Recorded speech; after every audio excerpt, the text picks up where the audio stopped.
ಮೈನ್ಫೋ with Swati ಚಾನಲ್ಗೆ ಆತ್ಮೀಯವಾದ ಸ್ವಾಗತ. ಎರಡು ವಿಚಾರಗಳ ಬಗ್ಗೆ ತುಂಬಾ ಸೀರಿಯಸ್ ಆಗಿರುವಂತ ಮ್ಯಾಟರ್, ಒಂದು ರೇಷನ್ ಕಾರ್ಡಿನ ಬಗ್ಗೆ ಮತ್ತೆ ರೈತರಿಗೆ ರಸಗೊಬ್ಬರದ ಬಗ್ಗೆ ಒಂದು ಅಪ್ಡೇಟ್ ಬಂದಿದೆ. ಇದೆರಡರ ಬಗ್ಗೆನೂ ವಿಡಿಯೋದಲ್ಲಿ ಮಾತಾಡ್ತಾ ಹೋಗೋಣ. ಸೊ ತುಂಬಾ ತುಂಬಾ ತುಂಬಾ ಇಂಪಾರ್ಟೆಂಟ್ ವಿಚಾರ ಎರಡೂ ಸಮೇತ. ಸೊ ವಿಡಿಯೋನ ಫುಲ್ ನೋಡಿ ಸಬ್ಸ್ಕ್ರೈಬ್ ಮಾಡ್ಕೊಳ್ಳಿ ಚಾನಲ್ನ, ಸರಿನಾ? ಸೊ ಇವಾಗ ರೇಷನ್ ಕಾರ್ಡಿನ ಬಗ್ಗೆ ಮೊದಲನೇದಾಗಿ ಮಾತಾಡೋಣ. ರೇಷನ್ ಕಾರ್ಡ್ಗೆ ಅಪ್ಲಿಕೇಶನ್ಸ್ ನ ಯಾವಾಗ ಕೊಡ್ತಾರೆ, ಯಾವಾಗ ಬಿಡ್ತಾರೆ ಅಂತಾನೆ ನನ್ಗೆ ತುಂಬಾ ಸಲ ಕಮೆಂಟ್ ಗಳನ್ನ ಹಾಕ್ತಾ ಇರ್ತೀರಾ.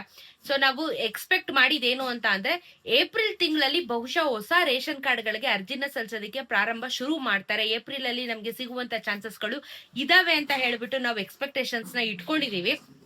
ಅದರ ಬೆನ್ನಲ್ಲೇ ಒಂದು ಸಣ್ಣ ಅಪ್ಡೇಟು ಈಗ ಆಹಾರ ಸಚಿವರಿಂದ ಬಂದಿರುವಂತದ್ದು. ಏನಿ ಅಪ್ಡೇಟು ಅಂತ ಅಂದ್ರೆ ತುಂಬಾ ಜನ BPL ರೇಷನ್ ಕಾರ್ಡ್ಗೆ ಬೇಡಿಕೆನ ಇಡ್ತಾ ಇದ್ದಾರೆ. ಸೊ ಅದ್ರ ಬಗ್ಗೆನೆ ನಾವು ಇವಾಗ ಕಾನ್ಸಂಟ್ರೇಟ್ ಮಾಡ್ತಾ ಇದೀವಿ ಅಂತ ಹೇಳಿದ್ದಾರೆ ಮುನಿಯಪ್ಪ ಅವರು. ಇದ್ರ ಜೊತೆಗೆ ಏನ್ ವಿಷಯ ಹೇಳಿದ್ದಾರೆ ಅಂತ ಅಂದ್ರೆ, ನಿಮಗೆ ಒಂದೇ ಮನೆಯಲ್ಲಿ ಇಬ್ರಿಬ್ರು ರೇಷನ್ ಕಾರ್ಡ್ ಮಾಡಿಸ್ಕೊಂಡಿರ್ತಾರೆ ಗೊತ್ತಾ, ಅತ್ತೆ ಸೊಸೆ ಇಲ್ಲ ಮಗಳು ಅಮ್ಮ, ಈ ತರ ರೇಷನ್ ಕಾರ್ಡ್ಗಳನ್ನ ಮಾಡಿಸ್ಕೊಂಡಿರ್ತಾರಲ್ಲ, ಇದರ ಸಂಖ್ಯೆ ಔಟ್ ಆಫ್ 100 30% ಮಹಿಳೆಯರು ಈ ರೀತಿ ಮಾಡಿದಾರಂತೆ. 30%, 100 ಅಲ್ಲಿ 30% ಮಹಿಳೆಯರು ಒಂದೇ ಮನೇಲಿ ಎರಡೆರಡು ರೇಷನ್ ಕಾರ್ಡ್ಗಳನ್ನ ಇಟ್ಕೊಂಡಿರೋದು ಸರ್ಕಾರದ ಗಮನಕ್ಕೆ ಮೊದಲೇ ಬಂದಿತ್ತು. ಬಟ್ ಇವಾಗ ಒಂದು ಪರ್ಸೆಂಟೇಜ್ ಮುಖಾಂತರ ಅದನ್ನ ಆಚೆ ಇಟ್ಟಿದ್ದಾರೆ. 30% ಮಹಿಳೆಯರು ಈ ರೀತಿ ಮಾಡ್ತಾ ಇರುವಂತದ್ದು. ಒಂದೇ ಮನೇಲಿ ಎರಡು ರೇಷನ್ ಕಾರ್ಡ್ ಇರಬಾರ್ದು ಅನ್ನೋದು ರಾಜ್ಯ ಸರ್ಕಾರ ಕೇಂದ್ರ ಸರ್ಕಾರದ ರೂಲ್ಸ್, ಕರೆಕ್ಟಾ? ಅದನ್ನ ಇವರು ರೂಲ್ಸ್ ನ ಬ್ರೇಕ್ ಮಾಡ್ಕೋತಾನೆ ಹೋಗ್ತಾ ಇದ್ರೆ ಬೇರೆಯವ್ರಿಗೆ ತೊಂದರೆ ಆಗುತ್ತೆ ಅಂತ ಯಾಕೆ ಇವ್ರುಗಳಿಗೆ ಅನಿಸ್ತಾ ಇಲ್ಲ? ಒಂದೇ ಮನೆಗೆ ಅಷ್ಟು ರೇಷನ್ಗಳನ್ನ ಕೊಡ್ಬೇಕು ಅಂತಂದ್ರೆ ಬೇರೆಯವ್ರಿಗೆ ತೊಂದರೆ ಆಗುತ್ತೆ ಅಂತ ಯಾಕೆ ಇವ್ರಿಗೆ ಅನ್ಸಲ್ಲ? ನಮ್ಮನೆಗ್ ಬಂದ್ಬಿಟ್ರೆ ಸಾಕು, ನಾವ್ ಚೆನ್ನಾಗಿರ್ಬೇಕು, ಆಮೇಲೆ ಬೇರೆಯವ್ರದೆಲ್ಲ ಅಂತ. ಇಲ್ಲಿ ಬಡವ್ರಿಗೆ ಅಂತ ಮಾಡಿರೋದು ಯೋಜನೆನ. ಸೊ ಅವರಿಗೆ ತಲುಪಬೇಕು. ಎಲ್ಲಾ ಚೆನ್ನಾಗಿರೋರು ಸುಳ್ಳು ಹೇಳಿ ಯಾಕೆ ಈ ತರ ಮಾಡಿಸ್ಕೊಂಡು ಒಂದ್ ಮನೇಲಿ ಎರಡೆರಡು ರೇಷನ್ ಕಾರ್ಡ್ಗಳನ್ನ ಇಟ್ಕೊಂಡಿರೋದು? ಸೊ 30% ಮಹಿಳೆಯರು ಈ ರೀತಿ ಒಂದು ವಿಚಾರನ ಮಾಡ್ತಾ ಇರೋದು ಇವಾಗ ಗೌರ್ಮೆಂಟ್ ಗಮನಕ್ಕೆ ಬಂದು ಈ ರೇಷನ್ ಕಾರ್ಡ್ಗಳನ್ನೆಲ್ಲ ಆಲ್ಮೋಸ್ಟ್ ಇವಾಗ ಕ್ಯಾನ್ಸಲೇಷನ್ ಮಾಡಿದಾರಂತೆ. ಸೊ ಇವಾಗ ನಾನು ನಿಮ್ಗೆ ತುಂಬಾ ದಿನದಿಂದಾನೇ ನಿಮ್ಗೆ ಹೇಳ್ತಾ ಬರ್ತಿದ್ದೆ, ನಾನು ಒಂದೇ ಮನೇಲಿ ಎರಡು ರೇಷನ್ ಕಾರ್ಡ್ ಇದ್ರೆ ಅದನ್ನ ಹೋಗಿ ಸಬ್ಮಿಟ್ ಮಾಡ್ಬಿಡಿ, ಇಲ್ಲ ಅಂತಂದ್ರೆ ಇಬ್ರದು ರೇಷನ್ ಕಾರ್ಡ್ ಕ್ಯಾನ್ಸಲ್ ಆಗುತ್ತೆ ಅಂತ ಹೇಳ್ತಾ ಇದ್ದೆ ನಾನು ನಿಮ್ಗೆ. ಸೊ ಅದೇ ರೀತಿ ಇವಾಗ ಇಬ್ರು ರೇಷನ್ ಕಾರ್ಡ್ ಕೂಡ ಕ್ಯಾನ್ಸಲೇಷನ್ ಮಾಡಿದ್ದಾರೆ. ನೀವು BPL ಅಂಡರೇ ಬನ್ನಿ ಅಥವಾ APL ಅಂಡರೇ ಬನ್ನಿ, ಅಂತ್ಯೋದಯ ಅಂಡರಲ್ಲೇ ಬನ್ನಿ, ಆ ರೂಲ್ಸ್ ಅಂಡರ್ ಅಲ್ಲಿ ನೀವು ಇದ್ರೂನು ಸಮೇತ ಏನಾದ್ರೂ ಡಬಲ್ ರೇಷನ್ ಕಾರ್ಡ್ ನ ಒಂದೇ ಮನೇಲಿ ಇಟ್ಕೊಂಡಿದ್ರೆ ನಿಮ್ಮ ರೇಷನ್ ಕಾರ್ಡ್ ನ ಕ್ಲಿಯರ್ ಆಗಿ ಕ್ಯಾನ್ಸಲೇಷನ್ ಮಾಡಿದ್ದಾರೆ. ಇದನ್ನ ಯಾವ್ದೇ ರೀತಿಯಾಗಿರುವಂತ ಒಂದು ನೀವು 1,20,000 ಒಳಗಡೆನೆ ಬರುತ್ತೆ ನಿಮ್ಗೆ, ಅಥವಾ 1,30,000 ಬರ್ತಾ ಇದೆ, ಈ ತರ ಕ್ರೈಟೀರಿಯಾ ಮೇಲೆ ನಿಮಗೆ ಏನು ಮಾಡಿಲ್ಲ. ಒಂದೇ ಮನೇಲಿ ಎರಡು ರೇಷನ್ ಕಾರ್ಡು ಸ್ಕ್ಯಾನ್ ಆಗಿರೋ ಕಾರಣ ನಿಮ್ಮ ರೇಷನ್ ಕಾರ್ಡ್ಗಳನ್ನ ಕ್ಯಾನ್ಸಲ್ ಮಾಡಿದ್ದಾರೆ. ಇಬ್ಬರ ರೇಷನ್ ಕಾರ್ಡ್ ಕೂಡ ಕ್ಯಾನ್ಸಲ್ ಆಗಿದೆ. ಸೊ ಹಾಗಾಗಿ ಈ ಕ್ಯಾನ್ಸಲೇಷನ್ ಪ್ರೋಸೆಸ್ ಇವಾಗ ಮುಕ್ಕಾಲು ಭಾಗ ಫಿನಿಶ್ ಆಗಿದೆ, ಇನ್ನ ಕಾಲು ಭಾಗ ಪೆಂಡಿಂಗ್ ಇದೆ. ಇನ್ನು ನಾವು ಆದಷ್ಟು ಬೇಗ ರೇಷನ್ ಕಾರ್ಡ್ಗೆ, ಹೊಸ ರೇಷನ್ ಕಾರ್ಡ್ಗೆ ಅರ್ಜಿನ ಪ್ರಾರಂಭ ಮಾಡ್ತೀವಿ ಅಂತ ಹೇಳಿದ್ದಾರೆ. ಅಂಡ್ ಇನ್ನೊಂದು ವಿಚಾರ ಏನು ಅಂತ ಅಂದ್ರೆ, ಇವಾಗ ಇನ್ನೊಂದು ಗುಡ್ ನ್ಯೂಸ್ ಏನ್ ಹೇಳಿದ್ದಾರೆ ಅಂತ ಅಂದ್ರೆ, 15 ದಿನಗಳಲ್ಲಿ ರೇಷನ್ ಕಾರ್ಡ್ ನ ಕೊಡ್ಬೇಕು ಅನ್ನೋ ರೂಲ್ಸ್ ನ ಕೂಡ ನಾವು ಜಾರಿಗೆ ತರ್ತಾ ಇದೀವಿ ಅಂತ ಹೇಳ್ತಾ ಇದ್ದಾರೆ.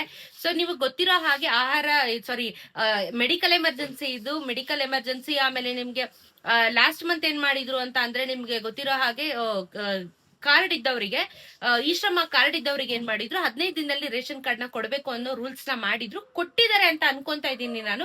ಸೊ ಇದಾದ್ಮೇಲೆ ಇವಾಗ ಇನ್ ಜನರಲ್ ಹೇಳ್ತಿರೋದು, ಜನರಲ್ ಪಬ್ಲಿಕ್ ಗಳಿಗೆ 15 ದಿನಗಳಲ್ಲಿ ರೇಷನ್ ಕಾರ್ಡ್ ನ ಕೊಡುವಂತ ಒಂದು ಸಿಸ್ಟಮ್ ನ ನಾವು ಬಿಲ್ಡ್ ಮಾಡ್ತಾ ಇದೀವಿ, ತರ್ತಾ ಇದೀವಿ ಅಂತ ಕೂಡ ಹೇಳಿದ್ದಾರೆ. 15 ದಿನ ಅಂತ ಹೇಳ್ತಾರೆ, ಆದ್ರೆ 15 ದಿನದೊಳಗಡೆ ಕೊಡೋದು ನನ್ನ ಪ್ರಕಾರ ಸ್ವಲ್ಪ ಮಟ್ಟಿಗೆ ಡೌಟ್ ಇದೆ. ಯಾಕಂದ್ರೆ ಒಂದು ರೇಷನ್ ಕಾರ್ಡ್ ನ ಸಬ್ಮಿಟ್ ಮಾಡಿ ಹೋಗ್ಬೇಕು, ಅದನ್ನ ಇವರು ಸಿಸ್ಟಮಿಗೆ ಅಪ್ಲೋಡ್ ಮಾಡಿ, ಡೇಟಾನ ಅಪ್ಲೋಡ್ ಮಾಡಿ, ಅವರು ಕ್ರಾಸ್ ವೆರಿಫಿಕೇಶನ್ ಮಾಡಿ ನಿಮ್ಗೆ ರೇಷನ್ ಕಾರ್ಡ್ ನ 15 ದಿನಗಳಲ್ಲಿ ಕೊಡುವಂತದ್ದು ನನ್ನ ಮಟ್ಟಿಗೆ ಡೌಟ್. ಅಟ್ಲೀಸ್ಟ್ 1 ತಿಂಗಳಾದ್ರೂ ತಗೋತಾರೆ. ಇವ್ರು ಹೇಳಿದ್ದಾರೆ 15 ದಿನದಲ್ಲಿ ಕೊಡುವಂತ ವ್ಯವಸ್ಥೆನ ಇನ್ನು ಮುಂದಕ್ಕೆ ನಾವು ಮಾಡ್ತೀವಿ, ಆ ರೀತಿ ಸಿಸ್ಟಮ್ ನ ನಾವು ಬಿಲ್ಡ್ ಮಾಡ್ತಾ ಇದೀವಿ ಅಂತ ಹೇಳಿದ್ದಾರೆ. ಹೇಳಿರೋ ತರ ಕೊಟ್ಟು ಬಿಟ್ರೆ ವಾಸಿ. ಸೊ 15 days ಅಲ್ಲಿ ಕೊಟ್ಬಿಟ್ರೆ ಯಾರಿಗೂ ತೊಂದರೆ ಇಲ್ಲ, ಎಲ್ಲರಿಗೂ ಅನುಕೂಲ ಆಗುತ್ತೆ. ಮತ್ತೆ ತಿಂಗಳಾನ್ಗಟ್ಲೆ ಒಂದು ರೇಷನ್ ಕಾರ್ಡ್ಗೆ ಒಂದು ಯಾವ್ದೋ ಒಂದು ಡಾಕ್ಯುಮೆಂಟ್ಸ್ ಬೇಕು ಅಂತ ಹೇಳಿ ಕಾಯೋ ಅಂತ ಅವಶ್ಯಕತೆ ಇರಲ್ಲ. ಸೊ ಫಾಸ್ಟ್ ಆಗಿ ಆಗತ್ತೆ ಎಲ್ಲಾನು. ಸೊ 15 ವರ್ಕಿಂಗ್ ಡೇಸ್ ಅಂತ ಕನ್ಸಿಡರ್ ಮಾಡ್ತಾರೆ. ಇದರಲ್ಲಿ ಸ್ಯಾಟರ್ಡೆ ಸಂಡೇ ಕೌಂಟ್ ಆಗಲ್ಲ, ಹಬ್ಬ ಹರಿದಿನಗಳು, ಗೌರ್ಮೆಂಟ್ ಹಾಲಿಡೇಗಳು, ಸೆಂಟ್ರಲ್ ಗೌರ್ಮೆಂಟ್ ಹಾಲಿಡೇಗಳು, ನ್ಯಾಷನಲ್ ಹಾಲಿಡೇಗಳು ಯಾವ್ದು ಕೌಂಟ್ ಆಗಲ್ಲ. ಸೊ ವರ್ಕಿಂಗ್ ಡೇಸ್ ಅಂದ್ರೆ ಮಂಡೆಯಿಂದ ಶುಕ್ರವಾರ, ಸೋಮವಾರದಿಂದ ಶುಕ್ರವಾರ. ಅದ್ರಲ್ಲಿ ಯಾವ್ದಾದ್ರು ಮಧ್ಯದಲ್ಲಿ ಹಬ್ಬ ಹರಿದಿನ ರಜಾ ಬಂತು ಅಂದ್ರೆ ಅದು ಮತ್ತೆ ನಿಮ್ಗೆ ಮೈನಸ್ ಆಗುತ್ತೆ.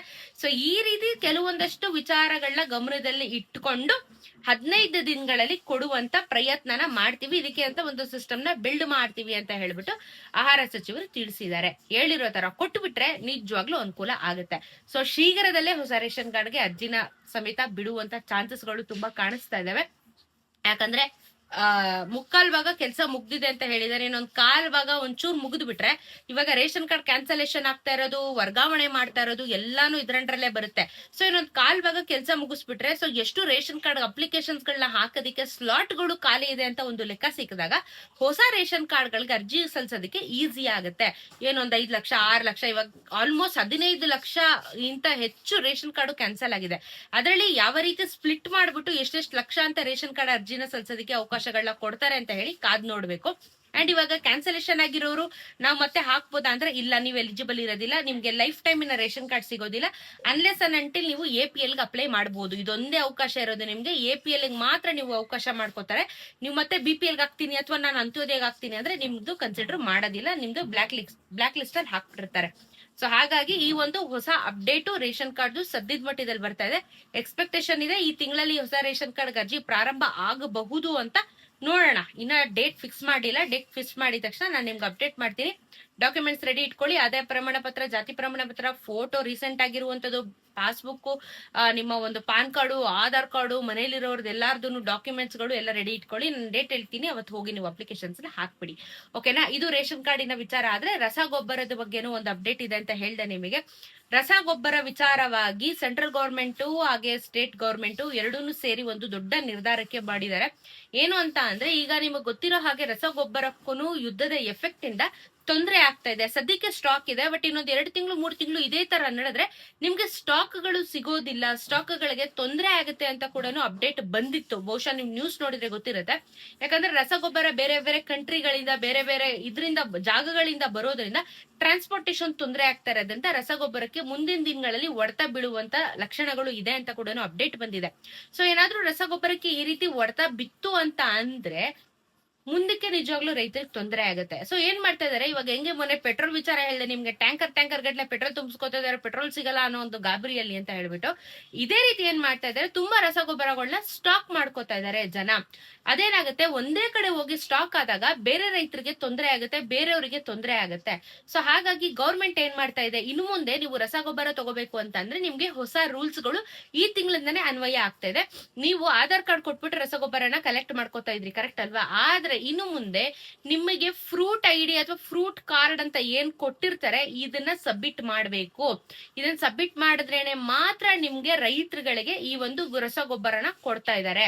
So fruit ID, fruit card ಅದನ್ನೇನ್ ಕರೀತಾರೆ, ನಿಮ್ಮ ಹತ್ರ ID ಕಾರ್ಡ್ಗಳು ಇರ್ತವೆ, ರಿಜಿಸ್ಟರ್ ಮಾಡ್ಕೊಂಡಿರ್ತೀರ ನೀವುಗಳು, ಅದಿದ್ರೆ ಮಾತ್ರ ಆಧಾರ್ ಕಾರ್ಡು ರಸಗೊಬ್ಬರಕ್ಕೆ, ಮತ್ತೆ ಆಧಾರ್ ಕಾರ್ಡು ಮತ್ತೆ ಫ್ರೂಟ್ ಕಾರ್ಡ್ ಎರಡು ಕೊಟ್ರೆ ಮಾತ್ರ ನಿಮ್ಗೆ ರಸಗೊಬ್ಬರನ ಕೊಡುವಂತದ್ದು ಗೌರ್ಮೆಂಟ್ ಇಂದ ಈಗ ಹೊಸ ರೂಲ್ಸ್ ಬಂದಿದೆ. ಯಾಕಂದ್ರೆ ಇವಾಗ ಎಷ್ಟು ಫೇಕ್ ಆಗ್ತಾ ಇದೆ, ತುಂಬಾ ಜನ ಸ್ಟಾಕ್ ಮಾಡ್ಕೋತಾ ಇದಾರೆ, ಬೇರೆಯವ್ರಿಗೆ ತೊಂದರೆ ಆಗ್ತಾ ಇದೆ, ಮತ್ತೆ ಅದನ್ನ ಬ್ಲಾಕ್ ಮಾರ್ಕೆಟ್ ಅಲ್ಲಿ ಮಾರ್ಕೋತಾ ಇದಾರೆ.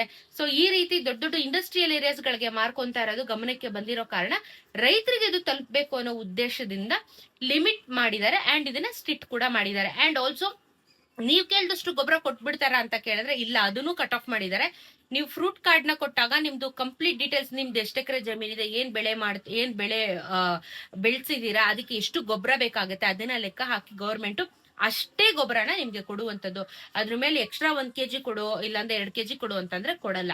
ನಿಮ್ಮ ಫ್ರೂಟ್ ಕಾರ್ಡ್ ಅಲ್ಲಿ ನಿಮ್ದು ಎಷ್ಟು ಎಕರೆ ಜಮೀನಿದೆ, ಏನ್ ಬೆಳೆ ಹಾಕಿದ್ರೆ ಅದ್ರ ಮೇಲೆ ರಸಗೊಬ್ಬರನ ಗವರ್ಮೆಂಟ್ ಇನ್ನು ಮುಂದೆ ಕೊಡುತ್ತೆ.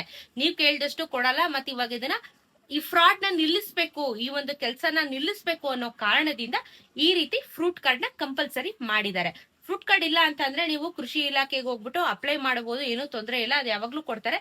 ಬಟ್ ನಿಮ್ಮ ಜಮೀನಿನ ಕಂಪ್ಲೀಟ್ ಡೀಟೇಲ್ಸ್ ಕೊಡ್ಬೇಕು, ಏನ್ ಬೆಳೆ ಬೆಳಿತಿದ್ದೀರಾ ಅದನ್ನೆಲ್ಲ ಕಂಪ್ಲೀಟ್ ಡೀಟೇಲ್ಸ್ ನ ಕೊಟ್ರೆ ನಿಮ್ಗೊಂದು ಐಡೆಂಟಿ ಕಾರ್ಡ್ ನ ಕೊಡ್ತಾರೆ. ಸರಿನಾ? ಅದನ್ನ ಇಟ್ಕೊಂಡು ನೀವು ರಸಗೊಬ್ಬರನ ಇನ್ ಮುಂದೆ ಕಲೆಕ್ಟ್ ಮಾಡ್ಕೋಬಹುದು. ಕೆಲವೊಂದು ಕಡೆ ಬಾಯಿ ಮಾತಲ್ಲಿ ಹೋಗ್ಬಿಡೋ ಕೊಡ್ತೀನಿ ಅಂತ ಹೇಳ್ಬಿಟ್ಟು ಇಸ್ಕೊಂಡು ಹೋಗೋರು ಇರ್ತಾರೆ. ಬಟ್ ಏನಂದ್ರೆ ತುಂಬಾ ಸ್ಟ್ರಿಕ್ಟ್ ಆಗುವಂತ ರೂಲ್ಸ್ ನೋಡಿ, ಈ ತಿಂಗಳಿಂದಾನೇ ಫ್ರೂಟ್ ಕಾರ್ಡ್ ಕಂಪಲ್ಸರಿ ಅಂತ ಮಾಡ್ತಾ ಇದ್ದಾರೆ. ಮುಂದಿನ ದಿನಗಳಲ್ಲಿ ಇದನ್ನ ಇನ್ನೂ ತುಂಬಾ ಸ್ಟ್ರಿಕ್ಟ್ ಆಗಿ ಮಾಡ್ತಾರೆ. ಸೊ ನೀವು ಯಾಕೆ ರಿಸ್ಕ್ ತಗೋತೀರಾ? ಇಲ್ಲ ಅಂತಂದ್ರೆ ಯಾರಾದ್ರೂ ರೈತರ ಹತ್ರ ಫ್ರೂಟ್ಸ್ ಕಾರ್ಡ್ ಇಲ್ಲ ಅಂತಂದ್ರೆ ದಯವಿಟ್ಟು ಮಾಡಿಸ್ಕೊಂಬಿಡಿ.